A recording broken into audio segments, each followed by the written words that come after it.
Hello everyone, my name is Loco and welcome to a professional match of StarCraft 2. Now what I've got for you today is a matchup that I haven't had a look at on YouTube in a little while. Let's check in, shall we? Because we've learned that Cyclones are very popular, of course, against Zerg. We see them in like, I don't know, 3 out of 4 games right now. We've even seen Clem play quite a bit of Cyclone mech against Protoss. What about Terran versus Terran, though? What if you have 2 Cyclone enjoyers going up against each other? What if you have one of the 2 players playing Cyclones instead? Top right-hand corner with the red SCVs. We're looking inside of the main base of ByuN and his opponent. In the bottom left, we have none other than GuMiho. 2 of the world's very best Terrans face off against each other in a game that I have been meaning to check out for about a week or so. I have like a little replay folder in StarCraft 2 that basically is like, hey Loco, from the future, you should go ahead and cast these games. Actually, it literally just says cast. That's the name of the folder. Anyways, this one has been living in that folder for a little bit already. I don't really know exactly what to expect from this one, but I noticed that it's a very long match of Terran versus Terran, and those are relatively rare. So we'll have to find out together what ended up happening right here on ley lines. It is going to be a barracks start right here for ByuN, whereas we have a double barracks here for GuMiho, so he'll be opting to go for those very quick Reapers. Straight across the map.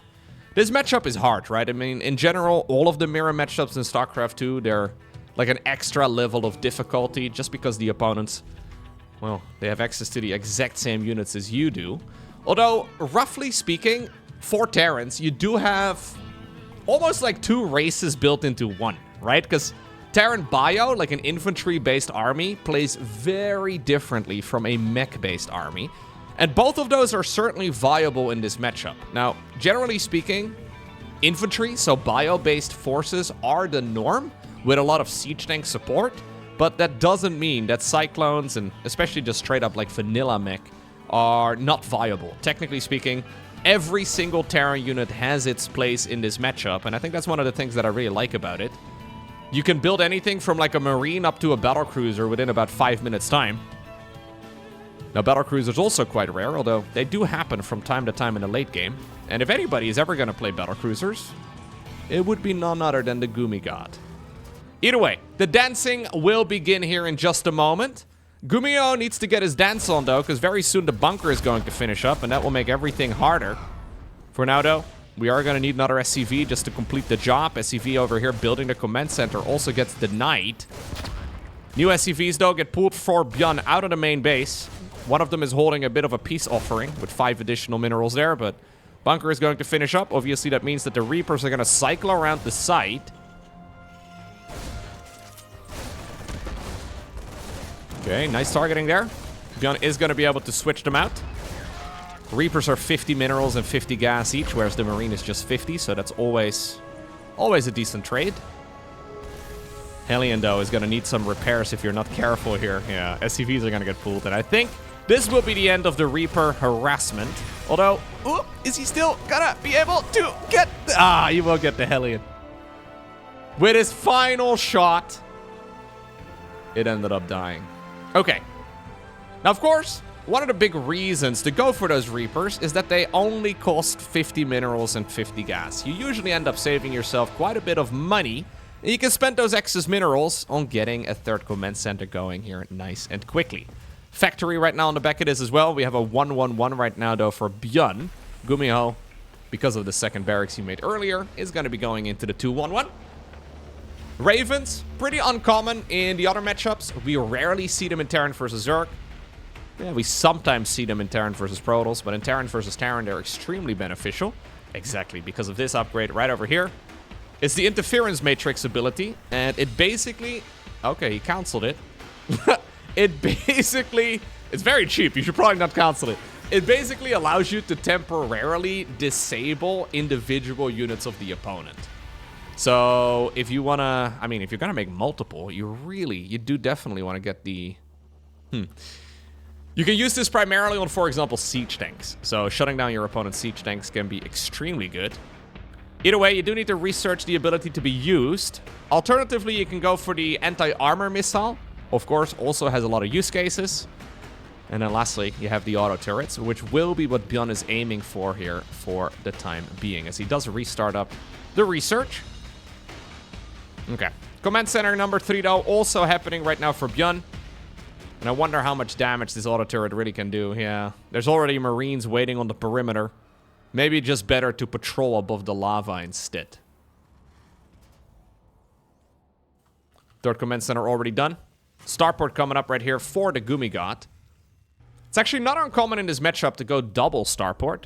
So, not a 2-1-1, but I guess a 1-1-2. As in 1 barracks, 1 factory, 2 Starport. You can actually get a lot of value out of additional Viking production, especially. Either way, though, not the case in this particular game. We have additional barracks added into the mix here for ByuN. And already as well a bio transition here for GuMiho. So he's going to be making up an infantry-based army, and so will ByuN. So no mech shenanigans. At the very least, not yet. Double upgrades here are a little bit quicker, though, for Gumi. Of course, that is a very big timing attack opportunity that you do create for yourself. GuMiho, though, mostly just focused on trying to get the economy built. So, even though he was the aggressor earlier on with the Reapers, now he's going to be sitting back for a little while longer. He's going to be relaxing, just building up his eco. I mean, this is what Terran's relaxing looks like. They're like the guys at work that are always, you know... They're like on holiday, but they're always on their laptops. Eventually, though, the siege tanks will come up, and it'll be difficult to continue the harassment for now, although maybe this is the opportunity that the Raven has been looking for. Tries to drop down a few of these auto turrets. Good bit of damage done, though. The damage and the kills on the Raven will always be displayed on the Raven, so even though it's really the auto turrets getting the kills, these guys could technically be quite far away and still be dealing damage. Stimpack is already finished here for the GuMiho, though, so he's now following this up with combat shields, whereas ByuN has to play catch-up in that department for a little while. He is going for a quick armory. There's already an even quicker one, though, on the other side of the map, so GuMiho can go straight into 2-2. And that's a nice advantage as well. So GuMiho has a slight eco lead, and then also a slight upgrade lead. I don't think we're going to see him make a lot of use out of the 1-1. But he could certainly make a big attack, possibly like a maxed out one, with 2-2. But it does mean that he needs to keep, yep, there you go, his eyes onto these engineering base and start up the upgrades ASAP. Second factory right now coming up on the front here as well for Gumi. We have a sensor tower over at the third base of ByuN just to keep an eye out. And he's already built, I do quite like it, 2 missile turrets here around the perimeter. Yeah, and auto turrets are obviously good for harassment, but not bad for base defense either. Sorry, lads. You guys were trained to fight other Marines. You're fighting energy-based auto turrets instead. Although these guys are gonna get blasted. Push over here at the third will continue. And now the siege tanks come driving around the side. Keep in mind that the Ravens just used up all of their energy. So no interference matrix is available. Although also just not enough bio here. Yeah, I think just a Marine drop here on top of it is going to be enough for ByuN, who is going to be able to clean up those tanks in blue. Easy cleanups here across the board for the player with the red siege tanks, although they need to be sieging up right now. New group of GuMiho's reinforcements showed up. ByuN decided to just stand his ground, and I think the defense is done, man. I don't think you can really do a whole lot more, Gumi. 2-2 in the meantime started up for ByuN. Fourth command center also beginning. In the meantime, on the other side of the map, despite taking wildly different early games, we do also have GuMiho making a fourth base at pretty much an identical time. And this is turning into a nice little macro game thus far. Neither player really having a big advantage. Neither player really finding themselves with a lead at this point. Yeah, technically GuMiho has the upgrade advantage, but siege tank numbers and just like higher tech units like Ravens, super beneficial to have. And that's one of the downsides of playing TVT, I guess. Or maybe I shouldn't say downside, maybe it's just one of the hard parts about TVT. Even when you do have the advantage, it's extremely hard to actually push it. So, yeah, sure, you may find yourself with 10 Marines up, But if you have to use those Marines to push up into sieged up tanks of the opponent, they're not gonna last very long. They're gonna just get torn to pieces before those Marines can really put in a lot of work. GuMiho, though, is going to try. There's layers of siege tanks already for ByuN. And obviously as well, interference matrix now again available with enough energy here on these Ravens. And I don't think GuMiho can do it, man, no. He's agreeing. He's a little bit afraid, actually, of getting jumped here by the Ravens, just disabling the siege tanks and then the rest of the Terran army in red overwhelming him. He decides to fire up the +3 attack and the +3 armor. I'm assuming we're going to go for the attack anyways in just a moment. Second starport as well coming up right now for the player in blue, and he's adding on additional CCs. ByuN building up a planetary fortress a little bit further south. Likewise as well, though, in the mirrored location, we see now one as well for Gumi. Okay.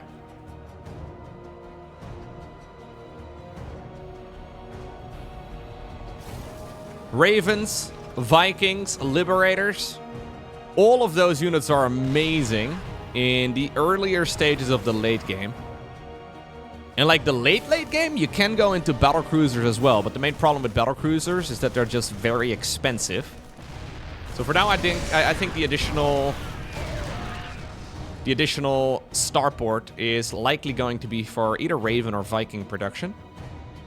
Seems like we actually need some more supply here as GuMiho is maxed.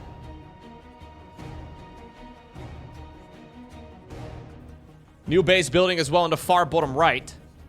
GuMiho, by the way, did kind of slip up a bit here. He never started up the +3 armor. ByuN did. So the upgrade advantage that GuMiho previously had is going to be dwindling. Oh, interference matrices, there we go. Those siege tanks in the front are currently disabled. Anti-armor missile as well is going to reduce the amount of armor that those Marines in blue have. It's a little difficult to see them, but long story short, they will just die faster, especially when they are within a range of the siege tank fire. ByuN slowly moving the siege tanks further up. It's a weird engagement, though. Like, this section of the map is usually quite meaningless. But apparently we are working on whatever bit of terrain we can capture. If they could dig trenches, that's what they would be doing right now. Not possible in this RTS game, though. Raven production has kicked in, though, for Gumi. GuMiho does have a slight Viking lead, too. 7 versus 0. Pretty dang good. You can disable all of your opponent's Ravens and then move in with your own. Not a bad choice.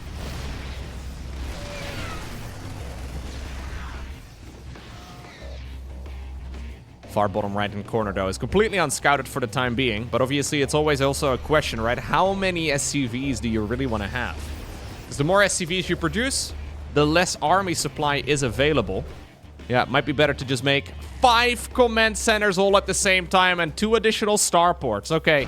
ByuN is not intending on really moving out anytime soon. I mean, I know that he is currently sitting in the middle of the map, but you don't spend that much on infrastructure if you're planning on ending the game anytime soon. Like, we're pretending to be fighting one another, but really, we're playing SimCity. This is like a competitive SimCity match. There's no tornadoes, no aliens, I guess, that can maybe, like, infest your city. But there are men with guns. I haven't played SimCity in a very long time. Sometimes I get the urge to play it again, though. Man, that game was really good. Yeah, so both of these guys are mostly just pawing at each other. Like, they're doing so with very large armies, but neither of them really want to be fighting right now. Look, they're starting up mech upgrades. We have building armor, high-sec auto-tracking. That is the planetary fortress ranged research and the missile turret ranged research.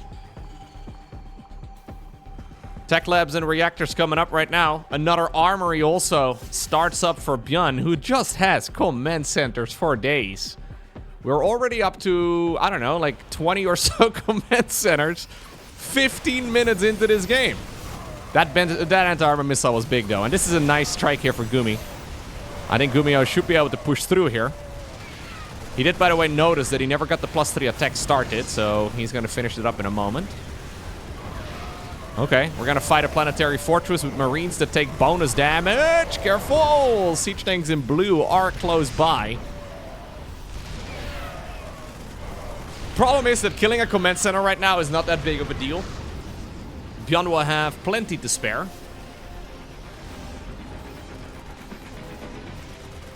And this is a lovely little macro game here. Okay.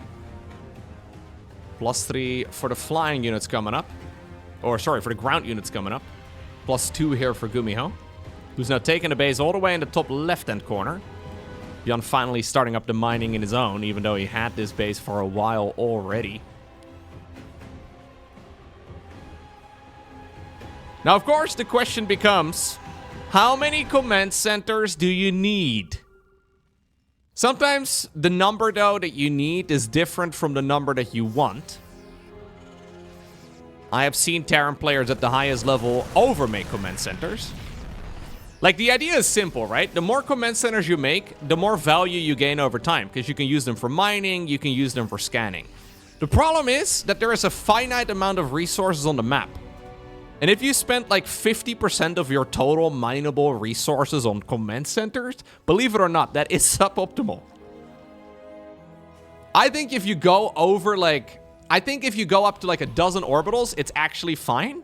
But any more than that and you run into issues where your maxed out army and your maxed out bank is just not going to be good enough. Push over here though for GuMiho. We also have a little fight happening down south. Command center gets cancelled, but again, not a big deal, of course, at this stage for either player. Ooh, fusion core coming up. 2 additional starport as well. Okay. Starports, by the way, building inside of the mineral line in the natural, because apparently that's the only place where ByuN has space, where he wouldn't be blocking the path out of the main. Big drop in the meantime in the main base. I think this is ByuN mostly opening up a little bit of additional supply. There is a moment where the Marine is not as useful anymore, and yeah, some of the lost units here do get replaced. In the meantime, big push over here. The Marines run out right before the siege tanks can really shoot their big volley. ByuN is replacing all of the lost Marines, though, with new flying units. So we get additional Ravens, additional Vikings. +1 air weapons also researching. Reactor and tech lab right here on these new starports. We should probably see the energy research for the Medivacs. Do we have even any Medivacs remaining? No, maybe it's not even that useful. We should at the very least get the ranged research for Liberators going. Okay, he does queue both of those upgrades up in the fusion core. Fair enough. Look at the scans, though, going down left, right, and center. Honestly, there should be like an agreed upon moment here in Terran versus Terran where both players just disable the Fog of War.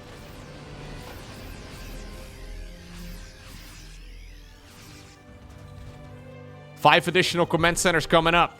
Is the man getting carried away? Look at the amount of big squares on the minimap.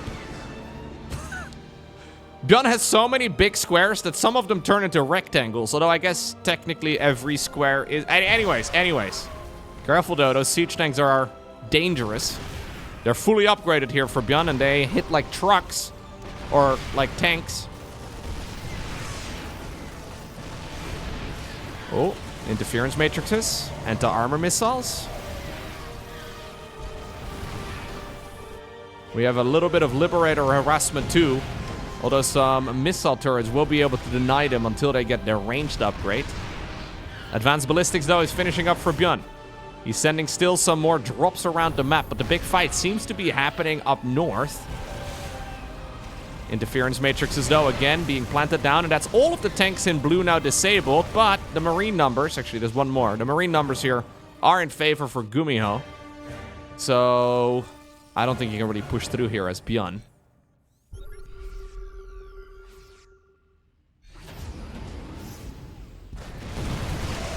What about the Marines here in the middle, though? Repositioning here is Gumi. And he is going to be able to kill a command center and a bunch of siege tanks. Keep in mind that you're really capable of replacing Marines quite quickly.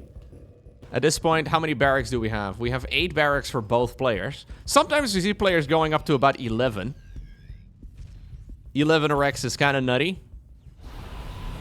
Instead, we're opting for additional factories right now. A 3rd factory here for GuMiho. GuMiho is currently sitting at 5 starports. We have 9 starports here for ByuN. 9 starports is a lot.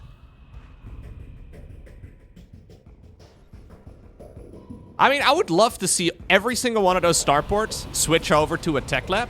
And then when the army supply dips, we queue up 9 battlecruisers. Don't do it even to win the game. Do it for the fans. It's probably not the best way to play. But it would be epic, man, to call in the fleet. Think of the fans, ByuN. +2 air weapons is coming. I mean, that's another big reason why battlecruisers usually aren't really a thing in the late game, or until the late game. You need to get those upgrades so early in order to max them out. But sometimes the games can go on for long enough. GuMiho, though, not really in a situation like that at all. He does have so many ravens. 12 ravens in total. 4 more command centers are coming up for ByuN. Yo, somebody start taking his keyboard out of his hands, man. He's got 20 command centers as it is. He's making 4 more. Big fight over here in the meantime. GuMiho is going to be backed up into a planetary fortress like this, though, and that's scary. We really have to stop adding on additional CCs now, though, ByuN. So there's 10 of them in total right here for Gumi. That does mean that the trades have been wildly more effective for ByuN. Yeah, you can tell as well right now by the resources lost. It's not really one big engagement, but you can see here that Micro Jackson is still living up to his nickname. Significantly less resources lost so far here for the player in red. Orbital command at the bottom of the map is going to go down as well. Still though, it's GuMiho with the bigger bank. Mostly because of the lack of, well, not the lack of, it's probably not the right word, but he doesn't have as many command centers as ByuN currently has. An absolute bloodbath, though. Ay, ay, ay.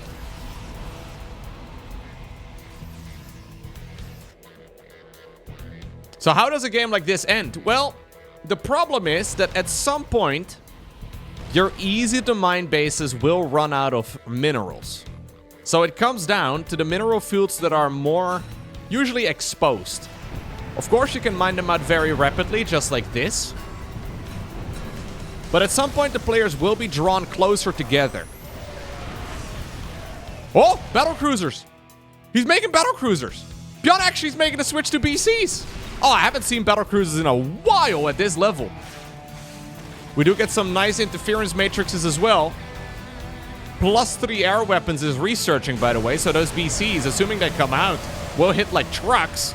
ByuN is, however, also interference matrix himself, and GuMiho is starting to break through.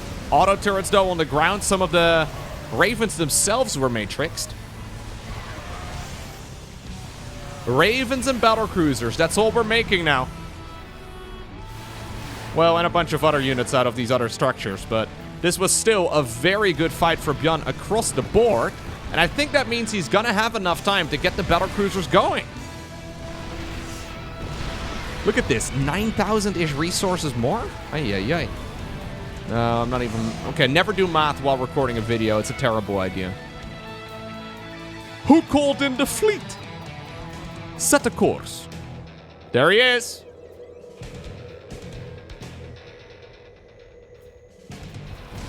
Now, of course, you can kill them pretty easily with Vikings. But at this point, there are none. Now, of course, you can kill them pretty easily with Thors. There's only one of them. And you can kill them as well with Marines. Really, you can kill them with loads of different things. But the battlecruisers need to be respected. If you don't respect the battlecruisers, and they do indeed become fully operational, as they always shout, they are a force to be reckoned with. And at this point, ByuN is switching to a, like, 90% flying-based army. Yeah, he's got some siege tanks. But the siege tanks are mostly just the backbone to prevent the Marines from stimming in.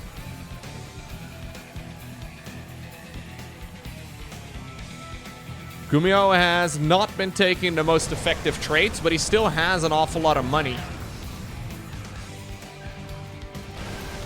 Planetary here at the bottom of the map, though, is going to get destroyed very quickly. Mules even run out. One blast to the siege tanks, and it disappears. ByuN is making more command centers. Ay, ay, ay. He's got 17 orbital commands. 17! If you ask ByuN what he wants for Christmas, it's another orbital command. It's like, bro, you already have so many. Why do you need more? It's like, well, I just like them. I hate the fog of war. I just hate it. New BCs coming up. More and more of them are getting queued up. They are fully maxed now. The upgrades here are looking really spicy for ByuN.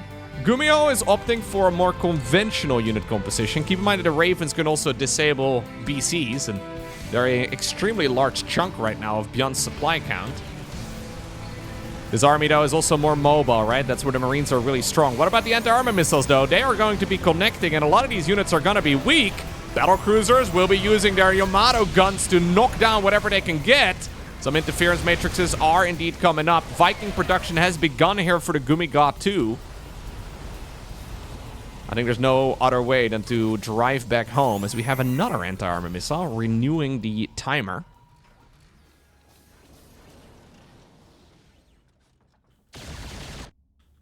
We're going up to 7 battlecruisers.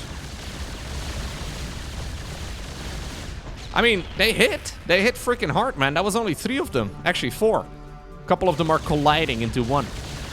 Keep in mind that you can also teleport them home, but not with interference matrix units, so you gotta be careful. Yeah. Better preempt that jump rather than wait for the Terran to cast the ability. Looks like somehow the teleport went off first, and then finally the interference matrix hit. Dude, I love battlecruisers. They're so sick. That's a lot of siege tanks left by themselves, though, GuMiho. Is this really what we need to be doing? Is there enough, though, for ByuN to actually break through this? Because maybe it was bait. Siege tanks here at the bottom of the map putting in a lot of work. The problem is that the Ravens and the Vikings are just having such a good time. Still, though, GuMiho cannot really move a lot further than just killing the one command center over here. Looks like one battlecruiser has gone down, but I mean, they're going to have a grand old time against anti-armored Marines. +3 carapace or +3 armor on those units or not.